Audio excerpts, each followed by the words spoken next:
Y iniciando la grabación. Bien. Compartir pantalla.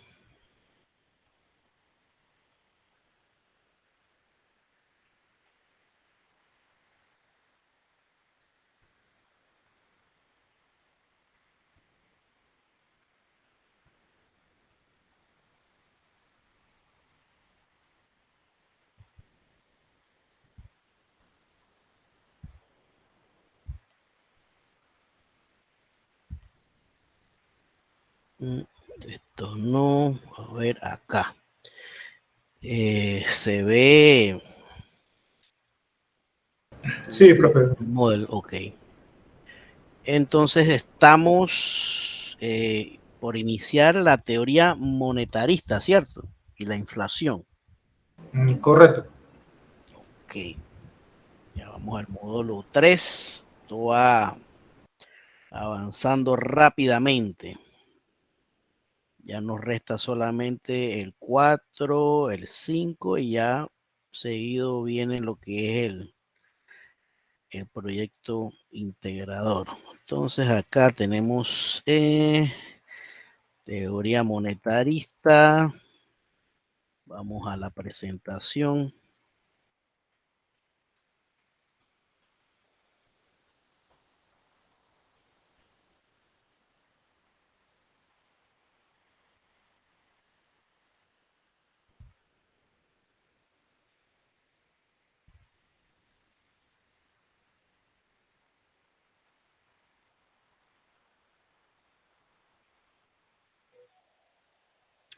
Bien, y entonces tenemos el tema de la teoría cuantitativa del dinero, una teoría netamente de origen monetarista.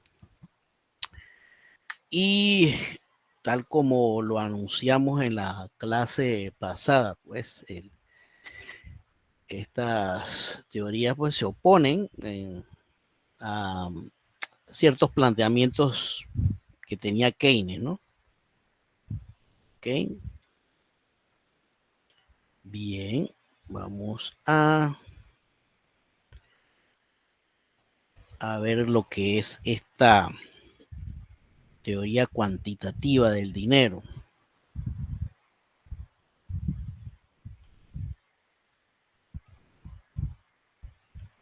Esto que aparece aquí, esto ahora está apareciendo una letrita ahí que no sé de dónde sale. Hay que investigar por qué se marca esa, ¿se ve eso, ese COVID-19 ahí? Sí, profe. Sí, profe. Sí, no tengo idea por qué apareció esto ahora. No sé qué marqué. Pero bueno, no le hagan caso a eso, que eso no es parte de la... A ver, y mira, está acá arriba. Qué extraño. A ver si lo cierro y lo abro nuevamente para ver si se desaparece.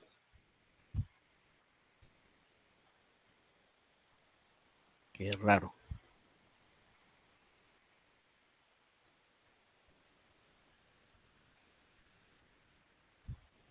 A ver.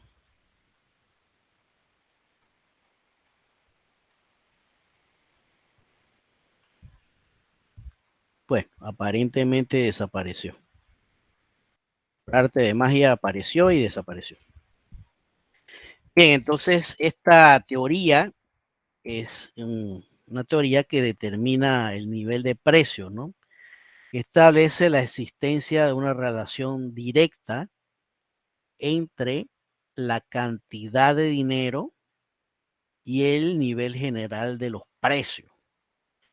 En el capítulo 5, en el módulo 5, vamos a dar esas relaciones directa, indirecta. ¿De qué trata esa relación directa? ¿Qué me dice esa palabrita? Relación directa. Y mientras una sube, la otra baja. Mientras A ver, Mientras uno aumenta, la otra disminuye, o de que las dos aumentan y las dos disminuyen. las Sí, que dos, tienen que verlo. Sí, ambos tienen que ver con el uno con el Ambas otro. aumentan o ambas suben, profesor. exacto, ambas aumentan en la misma dirección, por eso son directas. Si fuera indirecta, entonces sí sería una sube y la otra baja, ¿no? Para estar clarito en eso. Y en el módulo 5 sí vamos a explorar un poquito más sobre esa analogía, ¿no? Esa modelos econométricos donde se da esa relación directa e indirecta, ¿no?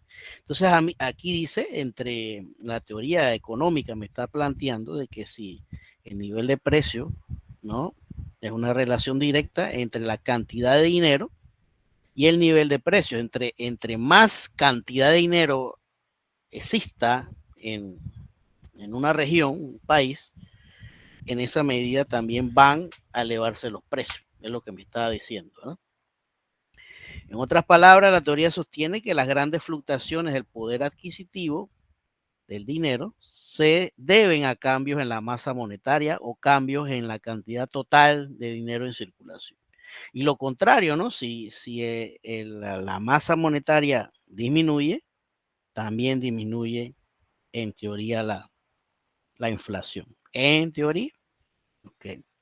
Entonces, tenemos acá, me dice aquí, oferta de dinero igual a efectivo más depósitos a la vista. Es lo que yo puedo sumar, pues, lo que se refiere a esa liquidez que existe en un país, ¿no? Oferta de dinero igual a efectivo más depósitos a la vista. Acá la oferta de dinero o masa monetaria es sinónimo, ¿verdad? En macroeconomía es la cantidad de dinero disponible en una economía para comprar bienes y servicios y títulos de ahorro en un momento determinado. La oferta monetaria es determinada de manera conjunta por el sistema bancario privado y el Banco Central de un país, ¿no? Y esto es lo que se refiere a ese efectivo, esa masa monetaria. Hay otros argumentos que la verdad no nos vamos a meter en ese tipo de teorías, ¿verdad? Si nos vamos a profundizar un poquito más, hay una relación que se llama M1. M1 significa pues que esa oferta monetaria está determinada por el efectivo más los depósitos a la vista. Hay M2, hay M3 también, pero vuelvo y repito, no nos quisiéramos meter en eso porque definitivamente ya toma mucho más tiempo, ¿ok? Pero para que sepan ustedes que existe esa nomenclatura, ¿no? Bien, entonces, habiendo dicho esto, recordarles, esto ya lo dimos en algunas clases pasadas, ¿verdad? Pero no está de más traerlo a colación que la inflación es el proceso económico provocado por el desequilibrio existente entre la producción y la demanda. Causa una subida continua de los precios de la mayor parte de los productos y servicios y una pérdida del valor del dinero para poder adquirirlos, ¿no? El denominado poder adquisitivo, ¿verdad? Ya el billete, el dólar que yo me podía comprar quizás una soda, una galleta, hace 10 años atrás, ese mismo dólar, pues escasamente, no sé si llega uno a comprarse la soda, quizás la galleta, una galleta no tan costosa, obviamente, pero una de las dos, y no las dos, porque precisamente los precios vienen ya, el poder adquisitivo de ese dinero ha perdido valor, ¿verdad? A través del tiempo. Entonces la inflación se puede producir por 4 razones.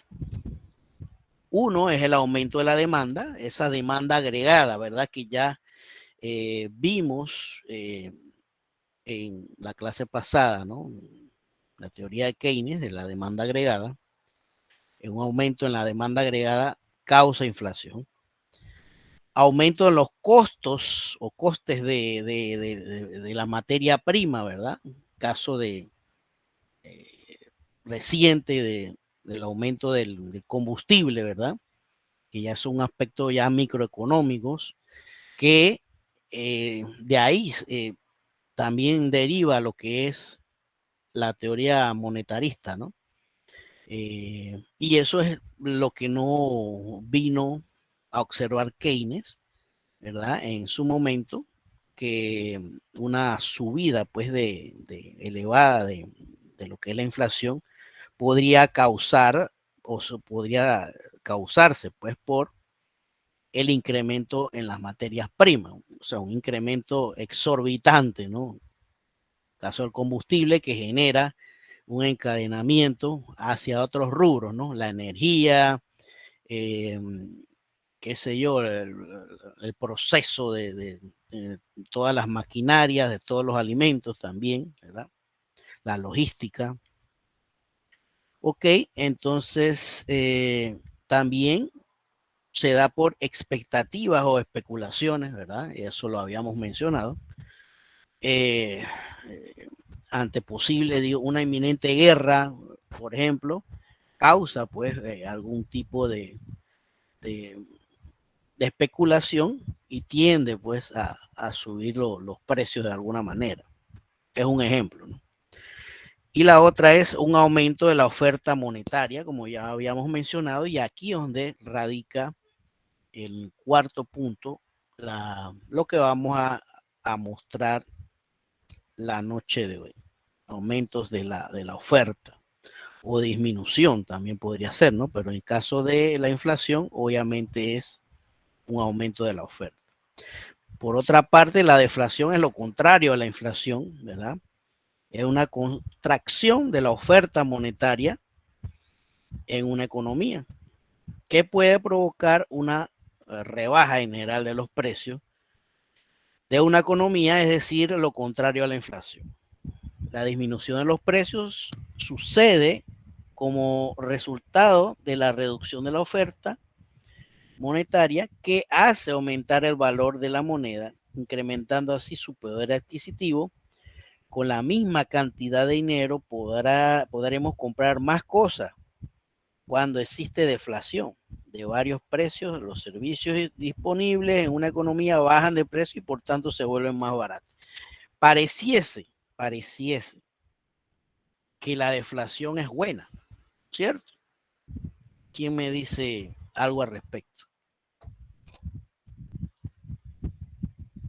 Supongo que va a ser buena para ciertas personas, ciertos mercados, pero no para la economía, obviamente, del país, o sea, macroeconomía. O sea que micro va a ser buena, pero macro es mala. ¿Alguien más? Gracias. Creo que sí, profe. Cuando hay inflación es porque hay bastante dinero circulando en un país, por decirlo. Ajá. Profesor, Sí. tengo, o sea, no sé si esto es así o no, Ujú. pero como si hay como menos producción y bajan los precios, no habría más desempleo. Exactamente. Por ahí va el asunto. Ok. En un corto plazo, obviamente, un corto plazo, yo diría que la deflación sí es buena, pero un corto plazo realmente breve, ¿ok? Porque la deflación, si se alarga mucho tiempo, lo que dijo acá la compañera, María Ángel, ¿verdad? Sí, profe, María Ángel. María Ángel, puede ser hasta más peligrosa que la propia inflación, precisamente porque los precios pueden bajar tanto, ¿verdad? Pueden bajar tanto que a los empresarios no le conviene, ¿cierto? Y cuando a un empresario no le conviene que, o sea, está perdiendo beneficios, está perdiendo ingresos, pues ¿alguien va a participar? El mundo, bueno, Diga. es como una pregunta, profesor. ¿Quiere decir que la deflación sería buena solamente cuando llega a un punto de equilibrio? Exacto, sí, sí. Igual que la inflación, hay que mantener ese punto de equilibrio a través de que sea algo constante, ¿no? Que no suba tanto, que no baje tanto. Porque precisamente, como estaba mencionando, los empresarios pierden ingresos. ¿Y qué les queda entonces para seguir subsistiendo? Despiden a los empleados, ¿sí? Despiden a los empleados, tratan de minimizar los gastos por cualquier rama, ¿verdad? Y eso, obviamente, ante una escasez o un aumento de la tasa de desempleo, va a ser contraproducente para la economía, ¿verdad? Cosa que se dio también en la pandemia. Hubo un tiempo que al principio, los primeros meses de la pandemia, hubo una deflación, producto de que recuerdan que acá Panamá, este país es muy susceptible a los aumentos del combustible, demasiado susceptible. ¿Ok? Entonces, si se recuerdan, la producción de petróleo se redujo y por ende también se redujeron los precios, ¿verdad? Los precios, no había tantos autos circulando porque estábamos en ese cautiverio, ¿verdad? Y entonces hizo eso que bajaran los precios durante un par de meses. Y también se dieron un encadenamiento, como habíamos mencionado, de otros productos que también bajaron de precio, sobre todo los productos agrícolas, ¿verdad? Entonces, por suerte, pues no hubo un periodo tan largo, ya fueron retomándose las actividades poco a poco, ¿verdad? Y bueno, y después de la pandemia vino la guerra esta de Rusia con Ucrania que disparó totalmente los precios, ¿no? Causó inflación debido a ese aumento del combustible. Así que esta deflación puede ser tan peligrosa o tan grave como la inflación, ¿ok? Creo que hay un país, ahora no sé cómo al principio del año Japón tenía un poquito de deflación, ¿verdad? Pero no era inducida por el gobierno, sino por los propios empresarios para intentar, o sea, una cultura totalmente diferente, ¿no? Para intentar pues que los precios no aumentaran y que la población durante esos periodos de pandemia pudieran pues tener un margen holgado, ¿no? Un margen holgado, ¿no? Para hacer sus compras, ¿no? Pero no sé ahora cómo estará Japón, ¿ok? Acá en Panamá sí se han dado periodos de deflación, sí, periodos, pero cortos, ¿no? Eso mes a mes se va midiendo, mes a mes se va midiendo y ahí eso sube y baja, pero acuérdense que Panamá tiene el beneficio después de contar con una moneda circulante fuerte que es el dólar, y eso hace pues de una manera tener un poco de estabilidad en lo que es la inflación, un poco, comparándolo obviamente con los países aledaños, ¿no? Los países que están cerca del área, ¿verdad? Ok, tenemos Una acá, pregunta, ¿la dígame. deflación traería recesión como consecuencia. Recesión, sí, sí, porque qué es de recesión? A ver, ¿qué entendemos por recesión? Es una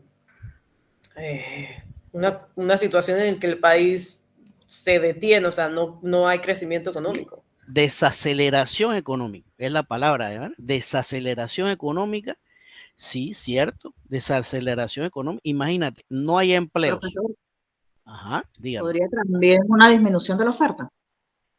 Sí, claro, totalmente. Contracción de la oferta, aquí está, ¿eh?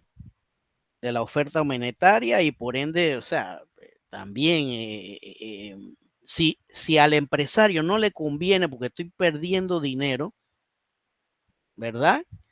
¿Qué me queda? No ofrecer tanto, no ofrecer tanto y intentar que al no ofrecer vayan incrementando los precios. ¿Se acuerdan esa ley de la oferta y la demanda, no?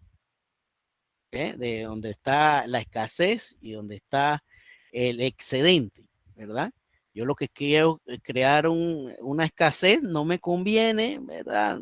Dejo de, de producir y eso supuestamente, me dice la teoría, que tarde o temprano va a aumentar los precios hasta llegar al punto de equilibrio, ¿verdad? Y entonces, contestando, pues sí, hay recesión por el lado de que no tenemos los empleos, comienzan a escasear, las empresas comienzan a despedir a la gente y eso ya se ha dado, ya se ha dado en la historia económica, ¿no? En Inglaterra se dio, ¿no? Hubo un tiempo pues que tuvieron unas políticas pues mal llevadas y fue definitivamente peor el remedio que la enfermedad, ¿ok? Así que sí se puede dar de desaceleración, ¿verdad? ¿Qué más tenemos por acá? Hiperinflación. Profe, disculpe, Ajá. pero usted Sí. deja de proyectar. No está proyectando ahora mismo. ¿No? No, Nada. nada. No, profesor, se fue hace rato. ¿En serio? Wow, no sabe. Vamos vamos a ver, va a verificar. No sé qué le habrá pasado. A ver. Qué raro. Mejor que me avisaste. Yo pensé que usted lo había dejado hacerlo usted mismo. Yo pensé, no sabía qué era. Estaba a capela. Yo me di cuenta cuando usted le dijo a Ajá. Laura, sí, mira, ahí está la cosa aquí. Él se preocupó. Será ya cuando cerré el PowerPoint, será que quería salir de la letrita esa que estaba ahí. ¿Será por ahí? ¿Y ahora se ve? Sí, sí, profe. Ok. Aquí está entonces. Gracias, Frank. Bien, entonces tenemos la inflación y lo que es la deflación. Bien. Tenemos ahora hiperinflación, que también dimos, adelantamos algo, y es una inflación súper elevada, fuera de control, en la que los precios aumentan rápidamente, al mismo tiempo que la moneda pierde su valor real y la población tiene una evidente reducción de su patrimonio monetario. Es decir, que el dinero pasan los días y no va a valer tanto el dinero. Bueno, aquí en Panamá no se ha dado este caso de hiperinflación, pero sí en otros países, ¿verdad? ¿Qué es lo que causa esa hiperinflación? Déficit presupuestario del gobierno, y ese déficit es financiado por creación de moneda, ¿no? Acuérdense que el déficit es cuando un gobierno gasta más de lo que ingresa en sus arcas, ¿no? Y cuando digo los ingresos es a través de impuestos, ¿verdad? Es un país deficitario, ¿verdad?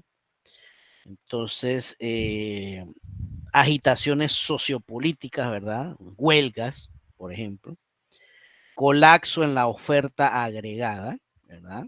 En lo que es la masa monetaria, colapso en los precios de las exportaciones, ¿verdad? Crisis que dificulten la recaudación fiscal. La causa de hiperinflación es un aumento rápido y masivo de la cantidad de dinero que no se encuentra apoyado por un crecimiento en la producción de bienes y servicios. ¿Okay? Deuda acumulada, también la deuda pública, que no se paga pues porque está producto de que hay un déficit presupuestario, ¿verdad? E imposibilidad que el Estado tome prestado en el exterior. Si ya hay está el país mal visto por esas situaciones sociopolíticas, toda esta acumulación de factores que hemos visto, obviamente no puede o no le conceden préstamos esos entes internacionales, ¿verdad? Causando un poquito de, bueno, más grave aún porque no sabe a quién recurrir. Y si ese país, como la mayoría de los países, tiene una banca central, pues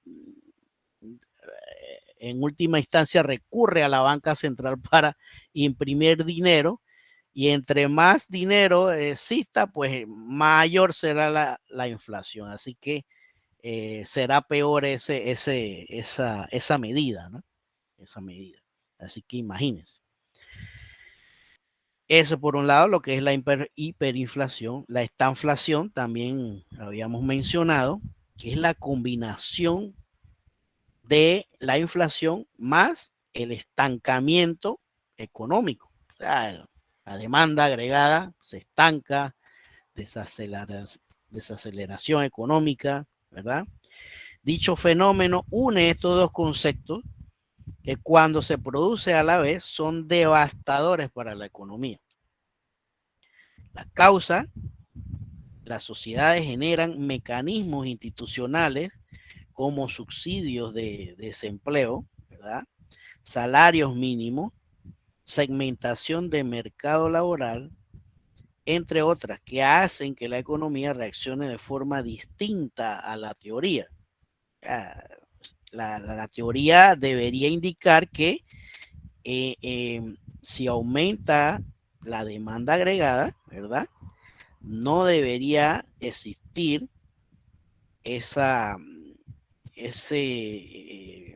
¿cómo le digo? Ese tipo de combinaciones, lo que es un estancamiento con inflación, no debería existir, ¿ok? Y lo otro es el mal manejo de las políticas fiscales. Aquí está mal escrito, es políticas fiscales y políticas monetarias expansivas o restrictivas, ¿verdad? Hay unos malos manejos y es bastante complicada esta situación porque si tratas de remediar o aumentar la demanda agregada, vas a causar inflación. Y si tratas de controlar la inflación, como dice Keynes, ¿verdad? Entonces vas a desacelerar la economía, ¿verdad? Bastante complicada la situación en una situación de estanflación. ¿Ok? ¿Estamos bien? ¿Preguntas, dudas, comentarios? Sobre el tema del combustible, profesor, ¿qué hubiera pasado si la guerra de Ucrania hubiera coincidido con la etapa inicial de la pandemia en que estábamos en cuarentena? Quizás no hubiera subido el combustible, profe. A ver, qué pregunta tan... Bueno, quizás no hubiera pasado, pienso yo, que quizás no hubiera tenido tantas consecuencias como el aumento, lo que se está viviendo, bueno, lo que se vivió cuando llegó al precio de 5 y tantos $5 ¿no? ¿Por qué? Yo coincido también, profe. Ajá, ¿por qué? Porque no había autos demandando tanto combustible. Por eso, por esa razón solamente. No había tanta demanda de combustible y eso fue lo que generó pues que los precios se cayeran. Pero cuando ya comenzó a mejorarse la situación de la pandemia, ya los carros, mire, tranques, como si no hubiera pasado nada aquí en Panamá, más entonces aumento de combustible. Así que sí, en definitivamente quizás no hubiera tenido tanta la consecuencia como ahora. Por el lado de la demanda, ¿no? Viéndolo por ese, pero evidentemente es una teoría, ¿no? Había que ver la realidad. Si se hubiera aumentado de repente lo que es la logística, eso sí, porque lo que viene de los barcos, aviones, bueno, los aviones estaban un poquito también detenidos, pero los barcos sí tuvieron prácticamente de manera continua los puertos, ¿no? Ahí se hubieran aumentado los precios de lo que es los contenedores, por ejemplo, la mercancía que viene contenerizada, ¿verdad? Y entonces el aumento ese obviamente se iba a traducir al cliente final, ¿no? ¿Verdad? Pero no creo que hubiera tenido tanta, sí hubiera aumentado, sí, obvio, pero no tan pronunciado como en estas reciente época, ¿no? Ok, ¿alguna otra consulta?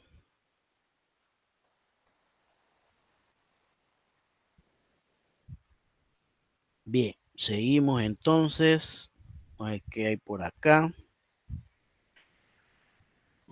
Entramos entonces a lo que es esto de la teoría cuantitativa del dinero, ¿verdad? Se ve en los videos, el primer video, ¿verdad? Prácticamente una historia, ¿no? Y con ejemplo, casada con ejemplo, de lo que instruye pues esta teoría. Esta teoría cuantitativa pues, es un fenómeno, uno de los fenómenos más recurrentes de la historia económica. La teoría esta cuantitativa sostiene que las grandes fluctuaciones en el poder adquisitivo del dinero se deben a cambios en lo que es la masa monetaria, como habíamos mencionado, ¿no? Es decir, a cambios en la cantidad de dinero en circulación. A veces se drena, a veces se esparce un poquito más lo que es lo que es la circulación del dinero, ¿verdad? Esta teoría data prácticamente del siglo XVI, ¿no? Y se notó cuando el flujo de esos materiales preciosos en ese entonces, siglo XVI, procedentes del Nuevo Mundo, ¿verdad? Acá la América, produjo un aumento en esa masa monetaria de los países europeos, ¿verdad? La cual coincidió con un aumento en el nivel de los precios. Ahí ya, recuerden que en ese entonces apenas estaban los grandes pensadores económicos, pero ciertas personas estaban investigando sobre ese fenómeno, ¿verdad? Entonces, la teoría cuantitativa del dinero fue descubierta o fue, uno de los primeros exponentes fue David y Ricardo, ¿verdad? 1772, 1823, este señor de acá, ¿verdad? Y John Stuart Mill, ¿verdad? Y recuerden que esta gente netamente son microeconomistas, ¿no? ¿Verdad? Entonces, sin embargo, pues la formulación más completa, ya avanzado unos años posterior a esa fecha, estos dos expositores, bien, la planteó Irving Fisher, ¿verdad? Irving Fisher con esta teoría cuantitativa del dinero. Irving Fisher. Bien, entonces, ¿qué decía el señor Fischer? Decía que se ideó pues la teoría cuantitativa del dinero también es una ecuación de cambio, es lo mismo, ¿verdad? Ecuación de cambio. Donde M, si usted multiplica M por B, por ejemplo, es igual a P por Q, ¿verdad? Es lo que me dice aquí. ¿Y qué es M? M es la masa monetaria, la V, en vez de B, ¿no? En la V, representa la velocidad del dinero, la cantidad de veces que, aquí lo está diciendo, la cantidad se interpreta como una medida de rotación de la masa monetaria. Número promedio de veces que cada unidad monetaria es utilizada en transacciones durante el curso de un año, ¿verdad? Se va calculando eso, ¿verdad? Y la P es el índice general de los precios, ¿verdad? El IPC, índice general de los precios. Y la Q es el índice de la producción de bienes y servicios. Algo parecido así como si fuera el Producto Interno Bruto, ¿verdad? Índice de la producción de bienes y servicios.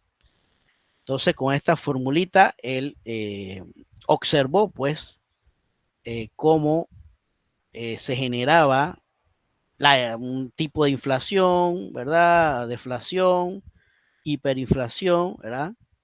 Con simplemente alterando estas variables producto de esta fórmula de ecuación de cambio. Es como por ejemplo, en lo que es en los videos, se plantean 5 escenarios, ¿verdad? 5 escenarios, donde me dice que una de las primeras preguntas en ese escenario 1, ¿qué sucede si M, lo que es la masa monetaria, manteniendo constante, ¿verdad? La velocidad de circulación, la V, y la cantidad de producción de bienes y servicios, ¿verdad? ¿Qué sucedería ahí? En un caso como ese, si M aumenta, ¿ok? Aquí lo tenemos más o menos resumido, pero bueno, vamos a tocar un poquito, hablar sobre esto, ¿no? Si la V y Q no cambian, o sea, es decir, se mantiene constante, esto indica pues que un aumento en esa masa monetaria, la M, provoca un aumento en la proporción de niveles de los precios. Es decir, si aumenta la M, esto lo que va a decirme que se va a aumentar la P, el precio. Masa monetaria aumenta, los precios también aumentan. Esa es la regla de oro, ¿verdad? El primer escenario, ¿cierto? El primer escenario es lo que estamos diciendo, que cada vez que fluye mucho más circulación del dinero, pues eso hace que los precios se eleven. Y en los videos se da un ejemplo de lo que ocurrió en Brasil con un denominado plan cruzado, ¿verdad? El plan cruzado era el nombre que se le dio a la política supuestamente antiinflacionaria, ¿verdad? Supuestamente antiinflacionaria del gobierno de Brasil en el periodo de 1986. El gobierno pues implementó una moneda, una nueva moneda, la cual sustituyó a la moneda existente que se llamaba Cruzeiro y que se había devaluado muchísimo en el año 1985. Y esa inflación de Brasil, imagínense que estaba alrededor de unos 250% anual, bastante elevada lo que es la inflación, ¿verdad? Entonces, ¿qué se pretendía con el nuevo cruzado? Pues se equivalía, la nueva moneda, el cruzado, equivalía a mil cruzeiros, ¿verdad? Eso fue una de las primeras políticas, ¿verdad? Sustituir esa moneda. Además, para inducir la confianza, supuestamente inducir la confianza en la nueva moneda, el gobierno decretó un congelamiento general de los precios y de los salarios también.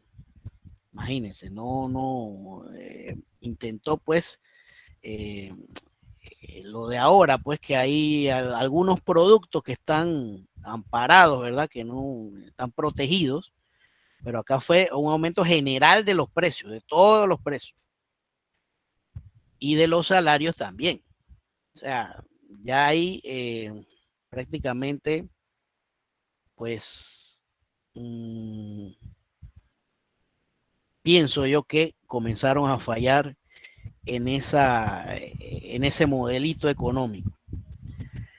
El plan tuvo éxito por un tiempo, según dice la leyenda, ¿no? La realidad, la experiencia, ya que los precios, ¿no? Lo que es la canasta básica, lograron estabilizarse, ¿verdad? Los precios lograron estabilizarse. Y creo que a final de 1986, escasamente unos 6 o 8 meses después de haber decretado esas políticas, los precios se estabilizaron. Sin embargo, el crecimiento de la masa monetaria no se detuvo. Hubo mucha más dinero en circulación, a pesar de todas esas restricciones, ¿verdad? Y esto, sino que se aceleró mucho más para ya finales del 1986, ¿no? Y según la teoría cuantitativa, tarde o temprano, ese aumento en la masa monetaria, como hemos dicho, tenía que producir un aumento proporcional en el nivel de los precios, y así mismo fue. Así mismo fue. Lo que se detuvo o lo que se había normalizado un poquito los precios, se disparó rápidamente, quizás a finales de ese año 86, imagínense. Entonces, el gobierno trató de frenar esa expansión monetaria, pero la disparidad, ¿no?, entre el nivel de los precios y el aumento de la cantidad de dinero ya era demasiado grande. Y los precios empezaron a subir a pesar de todos esos controles, ¿no? Como consecuencia, en 1987, la inflación fue de prácticamente unos 200% anual. Prácticamente regresó a lo que se había dado en 1985. Imagínense eso. Entonces, ¿por qué falló este plan? La falta de control del gasto del gobierno, ¿verdad? Recuerden que el gobierno, asimismo, como implantó una serie de medidas de detener el salario, de congelar los precios, también tuvo que haber controlado los gastos, ¿verdad? Lo cual no hizo. Otro aspecto, pues, ¿por qué falló? Pues fue la congelación del tipo de cambio, ¿no? Lo que llevó al país a perder una parte considerable de las reservas internacionales. No había un tipo de cambio estable y cada vez que iban a hacer una transacción internacional perdían dinero. Y la tasa de interés real también fue, digamos, un aspecto negativo en la economía, ya que las personas no estaban motivadas a ahorrar, ¿verdad? No, producto de que ibas a ahorrar, ¿para qué? Si prácticamente no había una tasa de interés que le llamara la atención a las personas a ahorrar, pues a mantener su dinero en algún banco. Ok. ¿Cómo se logró detener bueno, ya después de cierto tiempo, obviamente, ¿no? Después de cierto tiempo, después de años, ya entrando quizás los años 90, se logró detener con 3 fases. El gobierno, no es ese mismo gobierno, sino otro, obviamente redujo los gastos, ¿verdad? Redujo los gastos del gobierno. Se incorporó un plan de indexación monetaria. ¿Qué es eso de indexación? Indexación monetaria es un sistema que se utiliza para compensar las pérdidas de valor que experimentan las empresas. Por ejemplo, si uno va a exportar y obviamente hay un tipo de cambio, una moneda fuerte, ¿verdad? Voy a perder dinero en esa transacción, ¿verdad? Entonces, ahí idearon un plan de indexación donde pues la devaluación de la moneda no era tan hostil, ¿no? Y beneficiar, obviamente, incentivar a la exportación, ¿verdad? ¿Pero eso solamente ocurre a nivel bancario o cómo es el asunto? No, ese es a nivel de empresa. Cualquiera empresa que desee, pues, un tipo de exportación podría hacerse como un arreglo de pago, ¿no? Un arreglo de pago entre el gobierno y las empresas que deseen exportar o importar también, ¿no? Importar y importar también. Es lo que se llama un ejemplo de lo que es la indexación monetaria. Como que permite ajustar los montos pues que se utilizan a través de un índice. No es que no quiero profundizar tanto en eso, pero a través de un índice de referencia, ¿verdad? De tal forma que se mantiene un poder adquisitivo un poquito favorable obviamente dentro de esa situación caótica, ¿no? Que es la inflación, ¿ok? Así que el gobierno pues ayudó en cierta medida y eso obviamente fue generando más confianza entre la población también, porque eso también, si una regla de oro, si la población no tiene confianza en la moneda, eso es bastante grave también. Bastante grave. Recuerden que cada papel, moneda, pues es un papel, que simplemente es, digamos, el valor radica en el hecho de que la sociedad le dé una confianza, ¿verdad? La sociedad le dé una confianza.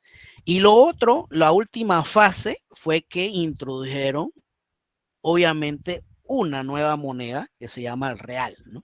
Creo que todavía existe, ¿no? Real brasileño, creo.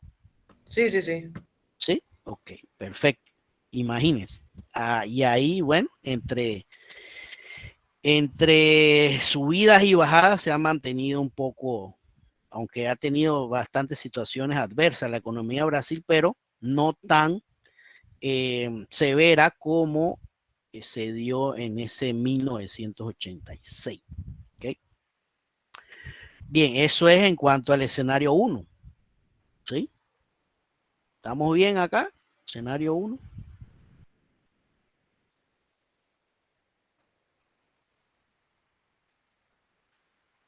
Ok. Escenario 2. Un poquito ya de historia acá y de prácticamente de una situación experimento, ¿no? Que plantea un ejemplo acá. La pregunta es que, ¿qué sucede si M baja, lo contrario de la diapositiva anterior, manteniendo constante V y Q? Aquí una disminución en la masa monetaria, en M, implica una disminución en los precios, en la P. ¿No? Es el caso opuesto al escenario anterior, ¿verdad? Acá, ¿qué había? ¿Inflación o deflación? En el escenario 1. Inflación. Inflación. Apenas usted arriba la masa monetaria, arriba los precios, inflación. Lo contrario es M para abajo, P para abajo, deflación. Deflación. Exacto. ¿Ah? Suavecito, ¿verdad? Y ahí está ahí está la guía. Deflación. Lo contrario. Ok. La teoría dice que habrá una reducción en el nivel de los precios, es decir, lo contrario de la inflación. Lo que se conoce, ya lo han dicho, deflación. Y a manera de ejemplo, en este escenario, el video pues muestra pues esa moneda cigarrillo, ¿verdad? Y la organización económica que existió en un campo de concentración de esto de prisioneros de la Segunda Guerra Mundial. No recuerdo si fue en Italia o en Alemania, eso según la historia es un periodista pues que investiga pues el fenómeno que existió en esos campos de concentración y dice que trata pues un sistema monetario que se implementó en ese campo de prisioneros que se basaba, la moneda era los cigarrillos. La moneda eran los cigarrillos que eran utilizados como medio de intercambio, era el dinero pues, era el dinero. Entonces, se explica cómo ese nivel de precio variaba con la cantidad de la circulación del cigarrillo, la cual tenía una tendencia a decrecer a medida que obviamente se fumaban la masa monetaria, pues los prisioneros se terminaban los cigarrillos, ¿no? Otro factor que influía en el nivel de los precios también era la llegada de nuevos prisioneros, más población también, lo que acentuaba esa deflación, ¿verdad? Y producto de que ese trueque a través de los cigarrillos disminuía también. Ya no se podía transar mucho, ¿verdad? Porque no había dinero. Ya se lo estaban fumando, ¿cierto? Entonces es un principio, alguna paradoja, ¿no? De lo que es esto de la deflación, ¿verdad? Es lo que relata el señor. Y obviamente, pues, el ciclo de los precios dependía de la llegada de más cigarrillos y los que inyectaban esa masa monetaria, esos cigarrillos era la Cruz Roja, ¿cierto? En el caso de los países, es la banca central que inyecta dinero, ¿no? Drena o entra dinero o saca dinero de entre la economía, es la banca central. A excepto de Panamá, porque no tenemos banca central. ¿Ok? Estamos claros ahí, ¿verdad? Entonces, bien, sí, y acá se da el ejemplo, pues, de lo que es la ración de 25 cigarrillos por hombre cada semana. Llegaba puntualmente, no había problemas económicos, pero cuando la ración se retrasaba, la existencia bajaba y así lo hacían los precios, el volumen del comercio disminuía, ¿verdad? es más o menos parecido pues a lo que pasa en una situación de deflación. ¿Ok? Bien. Pasó también en China con el té. ¿El China con el té? Sí, con el té, que hacían intercambios también con el té, Con el las té, hojas con de el té. té. Ujú. Sí, pero es que esa gente, ¿cuántos chinos hay? 2.000 millones de chinos. Y así mismo como toman té, también comen arroz, ¿verdad? Imagínense una escasez Sí, de tal arroz cual. allá en China. Ujú. Se mueren. Bueno, acá también en Panamá, algunos nos morimos, me incluyo. Precisamente, el té en China. Ok, ¿qué más tenemos por acá? El escenario 3 me dice que qué sucede si aumenta Q, ¿no? La cantidad de bienes y servicios, manteniendo M y B constante. Ya no se mueven acá la masa monetaria y la velocidad del dinero, no se mueven. En ese caso, el resultado es parecido al escenario anterior, ¿verdad? Ya que también se produce deflación, ¿sí? O una reducción en los precios, ¿verdad? Pero las causas son distintas, ¿sí? Las causas son distintas. En este escenario estamos considerando una deflación que se produce no por causas monetarias, como en el escenario anterior, ¿verdad?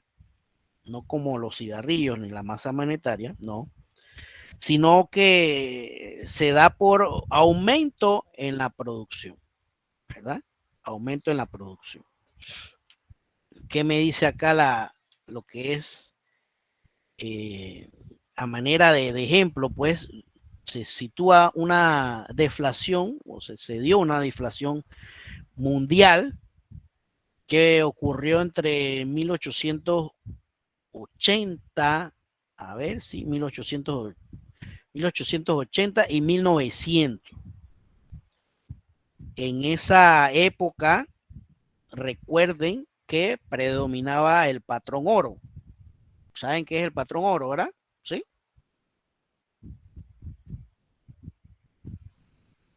Sí. Poquito de historia, No, profe. No, no, no. No he ¿no? escuchado del patrón. Bueno, el patrón oro, a ver, casi todas las monedas, las principales monedas, estaban respaldadas por el oro que tenía cada país. Y la masa monetaria solo podía aumentar si se daba el caso de que aumentara la producción oro. Ok, vamos a suponer que en esa época el país más poderoso era Inglaterra, no Estados Unidos, Inglaterra, Francia, ¿verdad? Tenían oro, y acuérdense que la mayoría de ese oro procedente de acá, de Perú, ¿verdad? De nosotros por acá, ¿verdad? Entonces, el patrón oro consistía de que si yo tenía, digamos, 20 mil millones de lo que costaba el oro en ese momento, no recuerdo si eran por ahí unos $20 la onza, obviamente ahora está en 1.000 y tanto, ¿no? Pero para ese entonces era $20 la onza, y cada onza, pues, se daban, al principio eran monedas de oro, al principio eran fracciones de monedas de oro, las cuales fueron reemplazadas por billetes, ¿no? Entonces, si el país tenía 20.000 millones de dólares en oro, pues esa misma cantidad tenía que existir en su economía, sea, había un tope donde no te podías pasar y eran la cantidad de patrón oro existente. Es decir que, obvio que el país que más oro tenía era un país más fuerte, ¿verdad? ¿Sí? ¿Estamos bien? Sí. Eso existe actualmente, ¿verdad? No, ya eso se eliminó hace mucho tiempo con los tratados Bretton Woods, que Keynes también estuvo merodeando Eso por es lo de allí. las reservas Eso fue federales. a ver, Eso es lo de las reservas federales. dígame. Bueno, a partir de esos tratados comienzan a lo que es las reservas federales, a existir todo el Banco Mundial, se da una serie de eventos a partir de, vamos a ver, tratados. Se ve Sí, sí se ve. sí, Bretton Woods, ¿lo ven aquí? Tratado Bretton Woods. Vamos a ver qué nos dice rápidamente para orientarnos, ¿no? De lo que en contexto. Los acuerdos de Bretton Woods son todas las resoluciones de la Conferencia Monetaria Financiera realizada por, es un lugar, ¿no? Bretton Woods, ahí todavía no sé si exista el Hotel Washington, no sé, todavía creo que existe ese hotel. En Estados Unidos, en New Hampshire, ¿no? En 1944, imagínense, ya recién pasada lo que era el Viernes Negro, recién pasada la Segunda Guerra Mundial, donde todos los países que tuvieron, la mayoría de esos países que estuvieron en conflicto, pues sufrieron grandes pérdidas. Y obviamente también, por ejemplo, Alemania se quedó sin oro, ¿verdad? Ok, entonces allí fue donde se establecieron las reglas para la relación comercial financiera entre los países, ¿no? El Bretton Woods pone fin al proteccionismo de lo que se dio en la Primera Guerra Mundial, pero esto no es lo que quiero buscar. Aquí también se da la creación del Banco Mundial, Fondo Monetario Internacional, y acuérdense que Inglaterra ya pierde poder y ahora el país más fuerte es Estados Unidos, que es el que inventó casi todo esto, ¿no? Y también decide que el dólar va a ser la moneda oficial del mundo. Imagínense, solo unilateralmente prácticamente. Bien, a ver, estamos buscando algo acá. Estados Unidos surgió la segunda vez como la economía más fuerte. Aquí lo ve, aquí ya lo dice. 1945. Quiero ver dónde me dice, había un...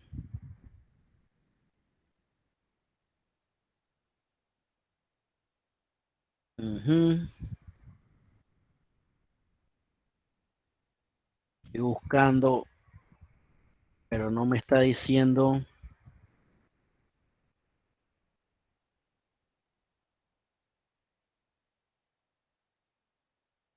Ajá. Ok, vamos a ver aquí. Para ello se adoptó un patrón oro en el que Estados Unidos debía mantener el precio de $35 por onza. ¿Ok? $35 por onza. Y se le concedió la facultad de cambiar dólares por oro. Él era el canjeador de eso, de esas, de ese dinero, ¿verdad? Pero ¿qué pasa? ¿Qué pasa? Esto llega a su fin. Este patrón oro llega a su fin. ¿Por qué? Porque Estados Unidos comenzó a entrar en guerras, ¿no? Entonces, para financiar esas guerras, tenía que recurrir a guerras como la guerra de Vietnam, por ejemplo, por mencionar alguna. tenía que recurrir a gastar su oro, cosa que no le convenía, ¿verdad? Y los otros países se aprovechaban de eso. Ya, bueno, dame acá tu oro que yo te voy a poner dólares ahí. Déjenme ver. Así que ese patrón oro, a ver si me lo dice acá. El patrón oro.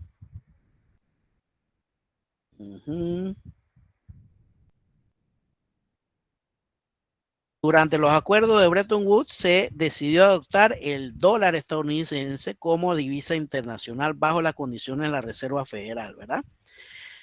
El Banco Central de ese país sostuvieron que el patrón oro, pero a partir de 1971, el mismo quiebra. O sea, Richard Nixon en ese entonces decidió unilateralmente también abolir ese patrón oro. Así que ya dejó de existir. Obviamente, por lo que le estoy diciendo, que mucha guerra, Estados Unidos metiéndose en países ajenos, ¿verdad?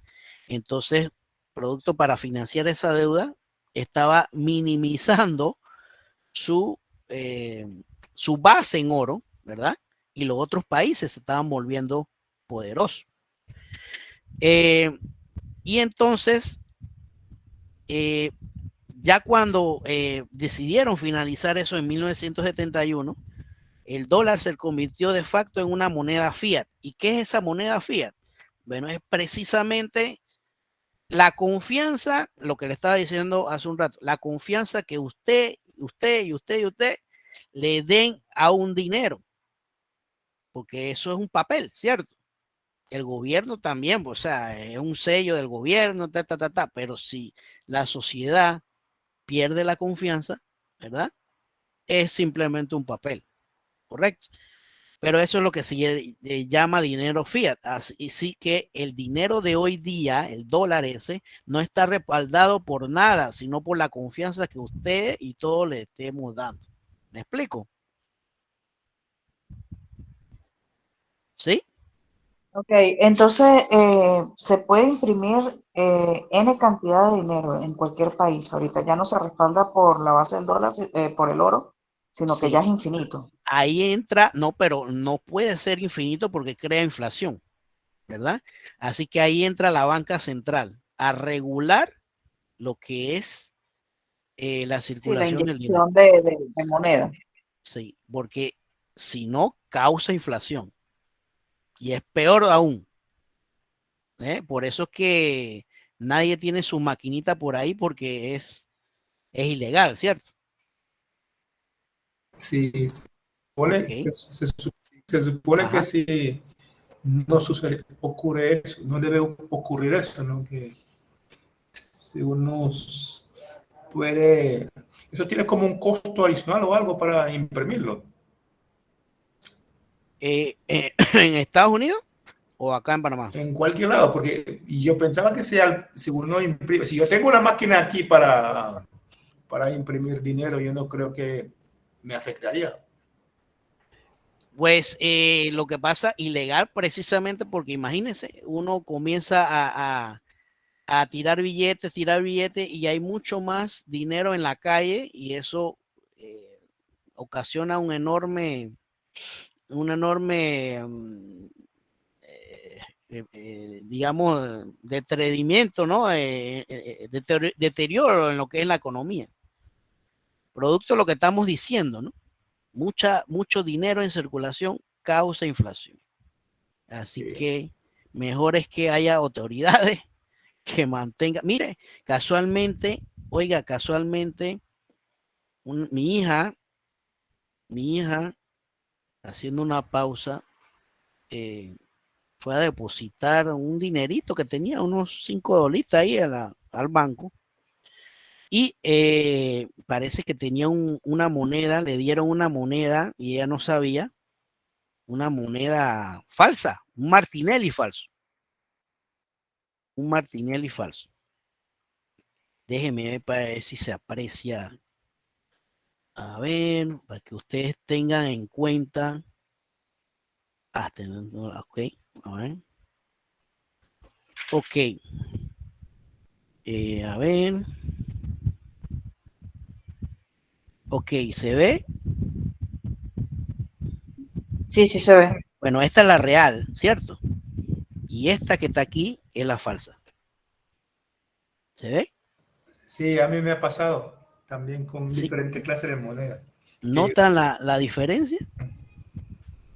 Profe, es que la No, diferencia es yo que no la una noto. pesa y la otra no. Sí, yo lo noté, pero también el colorcito. Es decir, la real pesa más y la de mentira pesa menos. Quizá la circunferencia está un poquito más agrandada, la falsa, un poquito más agrandada. Pero, ¿quién se va a poner atención a eso? Me explico, a una moneda. Entonces, ¿cuánto le costará al que falsificó la moneda, según la interrogante de Franklin? Esto cuesta. Tiene que costar menos de $1 para que le gane algo. No sé. Profe, Ajá. fíjese en el borde de la moneda falsa. Sí, sí. O sea, la moneda verdadera debe decir un balboa. Entonces, en la Ajá. moneda falsa le omiten la última B y le colocan una E. A ver, no había fijado en eso, porque estoy medio... Bueno, aquí dice un balboa. También Hay una dice que, un balboa. hay una que le quitan la B y le ponen una E y dice baleoa. Ah, no, aquí esta sí tiene, está bien escrita esta. Balboa.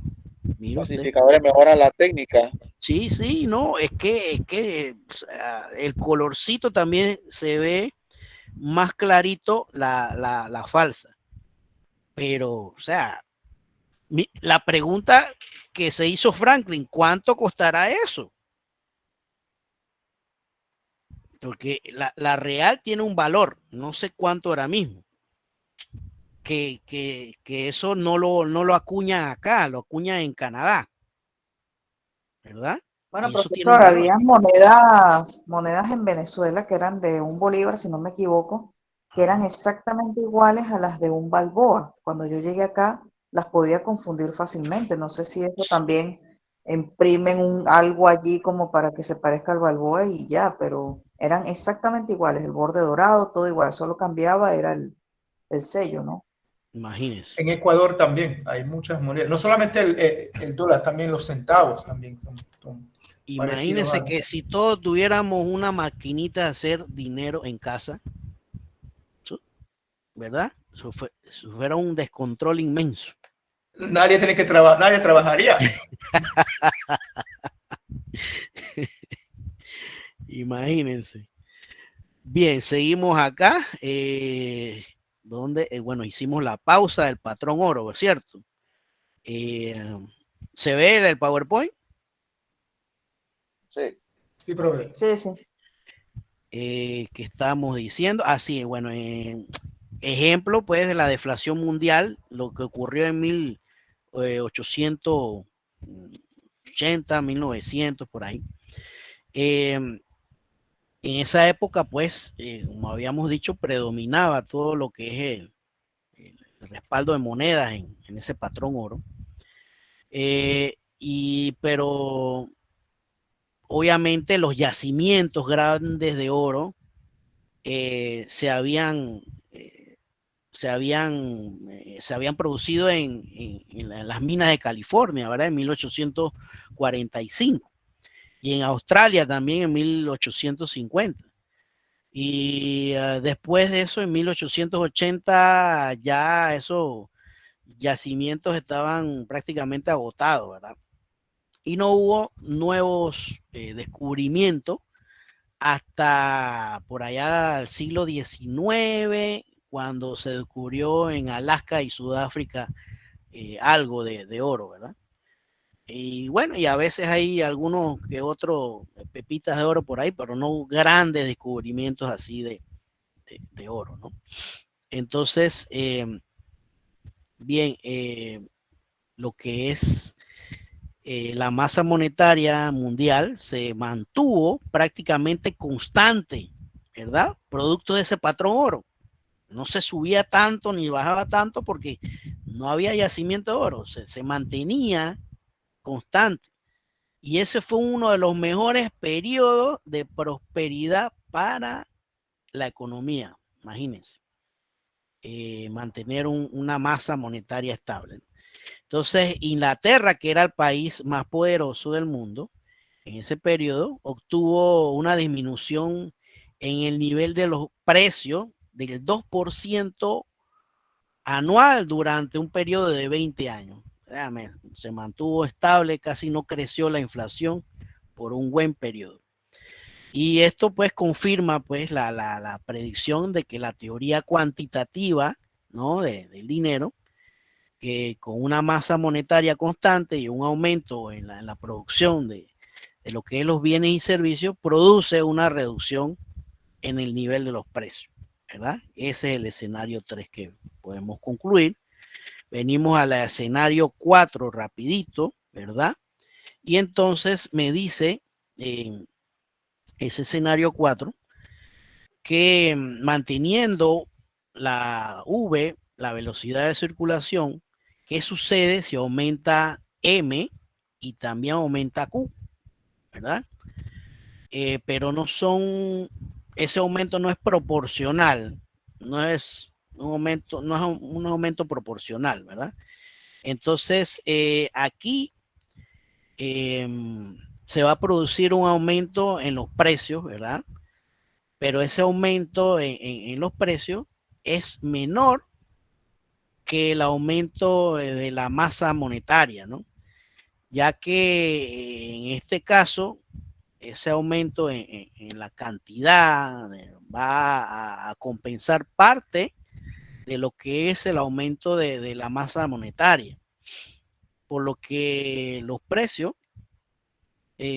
aumentan en una menor proporción, ¿ok? Ejemplo, lo que se ocurrió en Latinoamérica, ahí se ve el cuadro, ¿verdad? El cuadro que está aquí, el cuadro, para las décadas 70, 80, más o menos, cuando pues el cuadro nos muestra lo que ocurrió en 16 países, ¿no?, de América Latina. Lo primero es que podemos ver que es existente una fuerte correlación positiva entre la tasa de crecimiento en la masa monetaria y la tasa de inflación, ¿verdad? Que hay en los países, por ejemplo aquí, ¿verdad?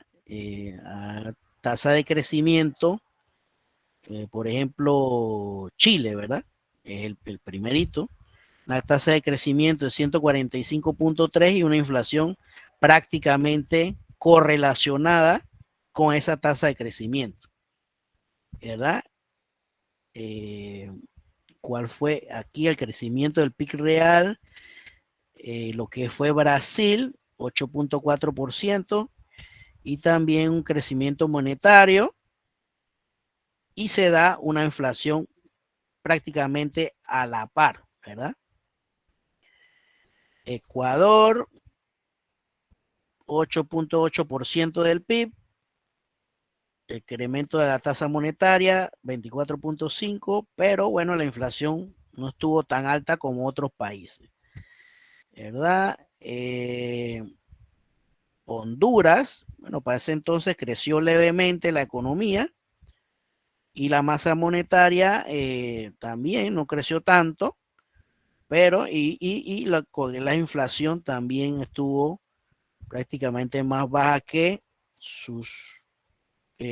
los otros países. La que más aumentó precisamente fue la de Chile, ¿no? La inflación de Chile. Argentina también tuvo bastante. Mire que Argentina viene, ya esto es histórico, ¿no? En Argentina lo que es la inflación, ¿no? ¿Qué más tenemos por acá? A ver, sí, es lo que muestra, pues, la data histórica en lo que respecta a ese Producto Interno Bruto, el aumento de la masa monetaria y en consecuencia el aumento de la inflación. Ok, tenemos entonces el quinto y último escenario.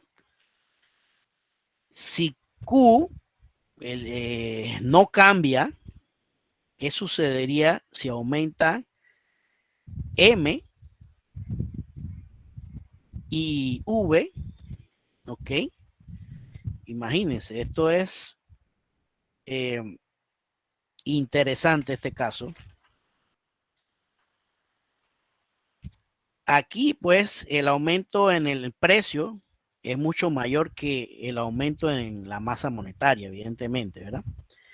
Entonces, en el escenario, por lo menos en el escenario anterior, se observó que las excepciones a la regla general, es decir, que un aumento menor que se presentan precisamente en el caso de los países más inflacionarios, esto se debe que al aumento de esa velocidad de circulación del dinero, el fenómeno que generalmente se produce cuando la inflación es muy alta, ¿verdad?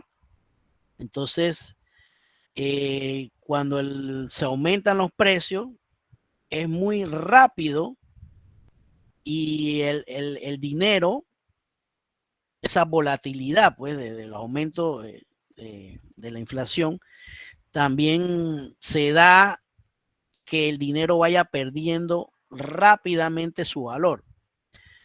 Por tanto, la gente trata de deshacerse del dinero lo más pronto posible.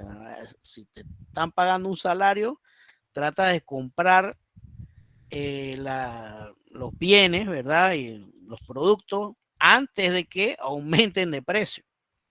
Miren la fotografía del muchacho ahí que tiene prácticamente,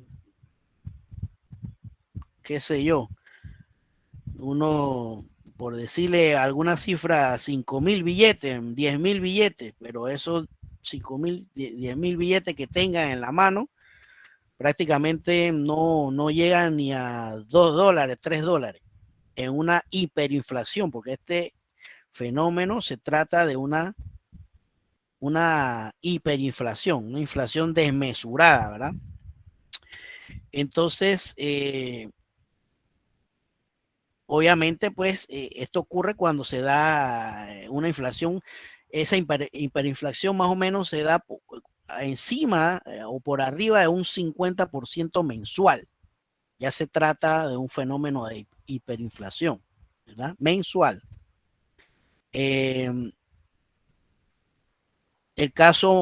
de los casos más famosos fue el caso de Alemania, ¿no? Cuando la tasa de inflación aumentó alrededor del 80% en 1920, ¿ok?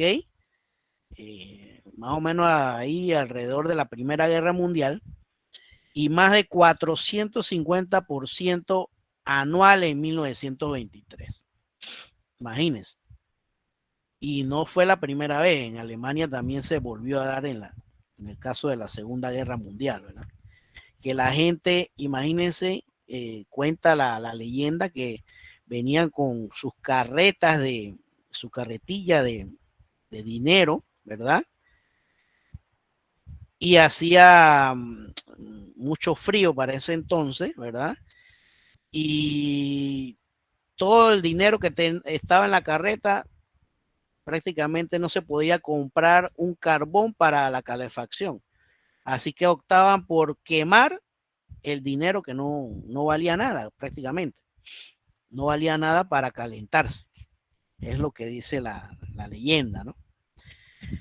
Así que esto definitivamente, esta causa de hiperinflación también se dio en Zimbabue en el 2007, donde alcanzó una tasa máxima de 79.600 millones por ciento. Es una cifra que yo prácticamente no sé si la estoy diciendo correctamente, porque eran tantos ceros hacia la derecha, pero era porcentual y era lo que aquí el niño zimbabuense tiene en sus manos, ¿no? Eso prácticamente no llegaba ni al dólar, ni a los $2, llegaba ese, esa masa de dinero que tiene ahí.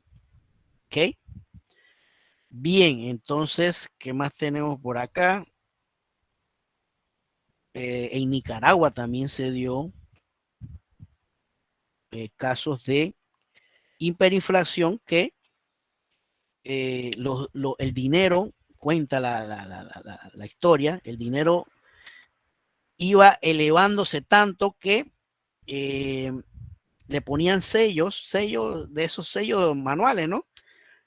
A los billetes con 3 ceros para aumentar el valor porque no había tiempo de estar imprimiendo y de una sola cara,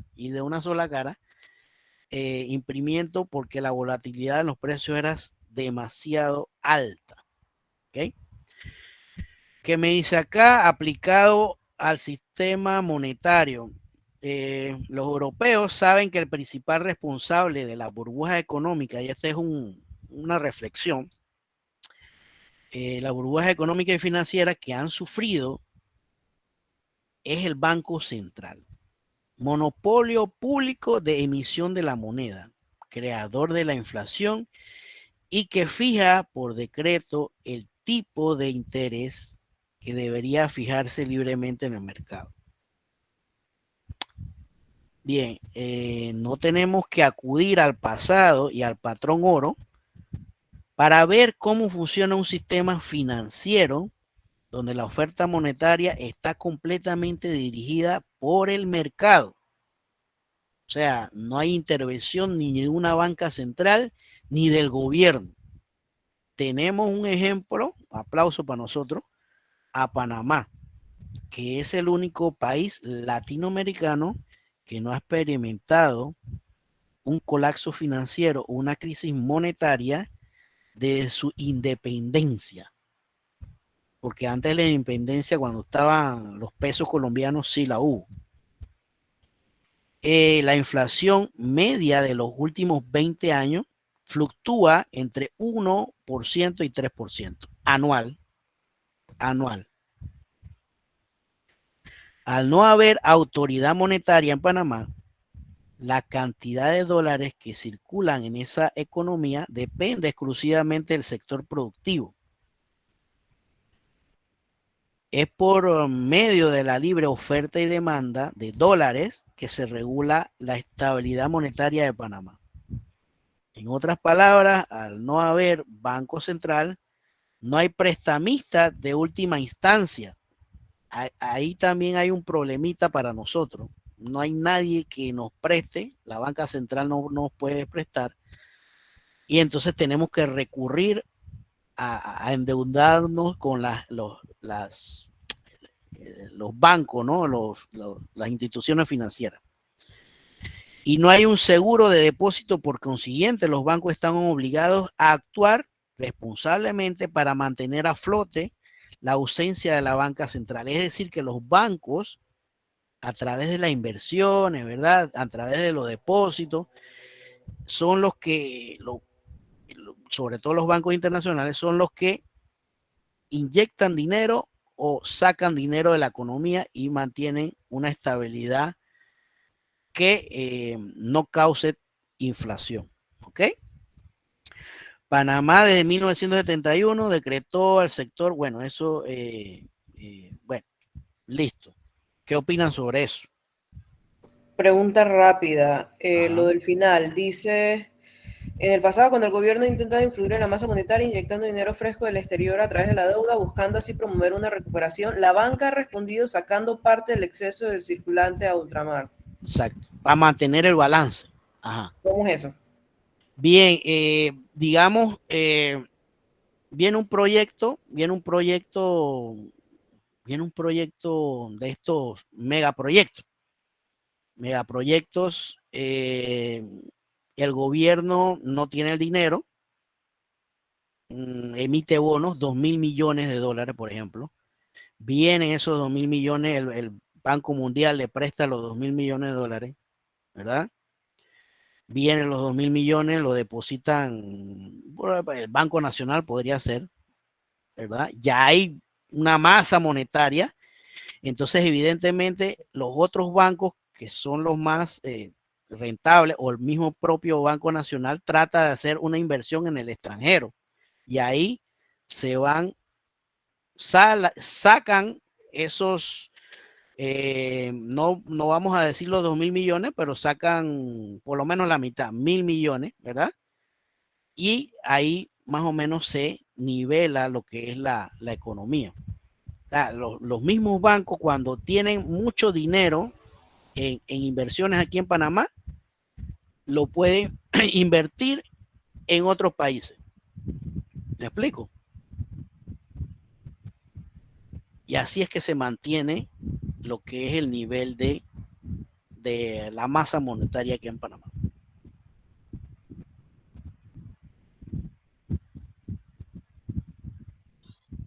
Ahora, profesor, a manera de cuidar el dinero, lo mejor sería, lo recomendable sería tener parte en banco y parte en inversiones, previendo a futuro una situación de inflación. Más o menos sería así. A nivel individual, me dice. A nivel individual, correcto. A nivel individual, primero y después a nivel macro. Bueno, la estabilidad de acá de los bancos ha sido siempre buena. Solo hubo que yo sepa, un nivel de situación medio dramática que la gente quería sacar su dinero. Fue cuando estaba Noriega, ¿no? Al poder, 1988, 89. Pero los bancos tienen la potestad para no caer o para que no colapse ese sistema financiero, de capturar unas reservas, ¿verdad? Unas reservas. Es decir que, digamos que si tú tienes 10.000 dólares y la gente comienza a sacar en masa su dinero, bueno, te voy a dar 5.000 dólares, pero los otros 5 se quedan aquí hasta que la situación se normalice. Hay una ley sobre eso, para que el sistema financiero no colapse. Así que lo que te puedo decir es que es bastante segura, la banca aquí en Panamá es bastante robusta, así que no debe haber ningún problema si tú depositas. Pero sí, cuando lo contrario, cuando quieras invertir, ahí sí hay que investigar bastante. Si vas a invertir en la bolsa, y si vas a invertir en criptomonedas o en otras cuestiones de estas, eso sí es más riesgoso. ¿Me explico? Bueno, pero en ambos casos es una cuestión también de internacionalización, o sea, tú tienes que diversificarte, o sea, no poner todos los huevos en la misma canasta, porque si tienes todo en Panamá, y sí, es verdad, estamos muy estables políticamente, etcétera, etcétera, pero tú nunca sabes qué puede pasar. Vas a perder tu dinero, tus inversiones, los bienes, es porque tienes todo en Panamá, entonces lo mejor sería que no hicieras eso. Pero, digo, es riesgo, más que si ese uno no es un riesgo. O sea, consejos generales, poner plata afuera, tener algo adentro y manejarlo de esa forma, Astrid. Exactamente. Igual funciona así con la, ¿cómo se llama? Con la residencia, la nacionalidad, los pasaportes, etcétera. Sí, buscar un país estable también, ¿no? Investigar el país, que obviamente tú puedas ir a hacer unos depósitos y que definitivamente la situación del país donde tú vayas a depositar sea estable, ¿no? Hay países europeos donde prácticamente nunca se escucha escándalo, ¿no? Suiza, Suecia, esos países por allá, ¿verdad? Pero sí hay que investigar en todas las, evidentemente, si vas a hacer alguna transacción económica, investigar. Claro, en los depósitos tú no vas a, ya no sé, la tasa de interés son bastante bajas, así que no vas a ganar tanto dinero, ¿no? Pero si inviertes, obviamente está el riesgo, ¿no? El riesgo de que puedas ganar mucho, pero también puedes perder bastante. Ajá.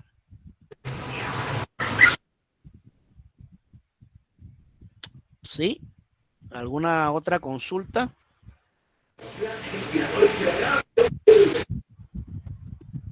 Bueno, ya nos pasamos de la hora, no había dado cuenta. Rápidamente, para cerrar, la política monetaria es una manipulación de las variables financieras por parte del Banco Central con el propósito de lograr el pleno empleo. O sea, hay políticas monetarias, ¿no? Ok, el pleno empleo, la máxima producción, la estabilidad de los precios y el equilibrio de la balanza de pago. Es lo que procura una buena política, una sana política monetaria. ¿Okay? Pero ya hemos visto casos que evidentemente hay otros factores externos que perjudican esta apreciación, ¿verdad? ¿Aló? ¿Quién anda por ahí que no cierra el micrófono? A ver. Ya lo cerraron. Bueno, entonces la tarea ya está, es prácticamente un cuestionario, ¿verdad?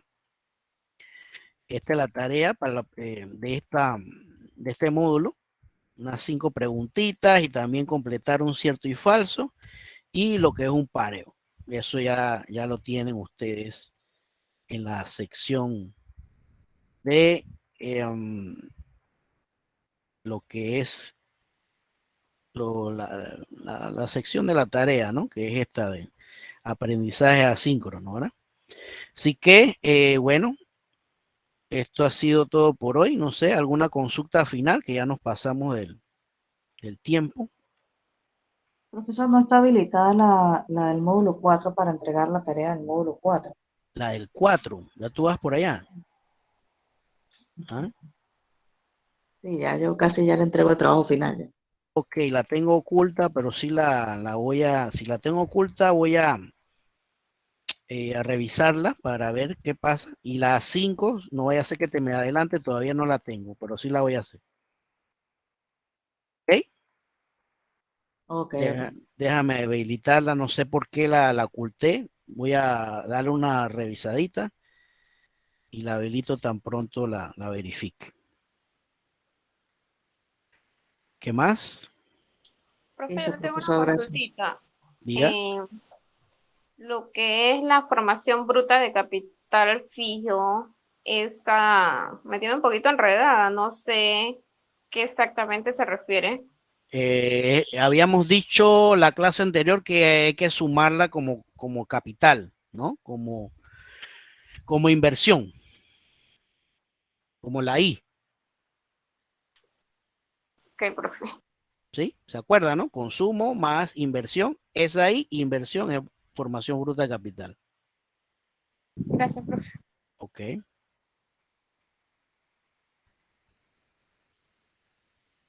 Ok, si no hay más preguntas, nos vemos entonces el próximo lunes. Hasta Hasta luego. luego. Hasta Gracias, luego, profe. chao. Feliz Buenas noche. noches. Hasta luego.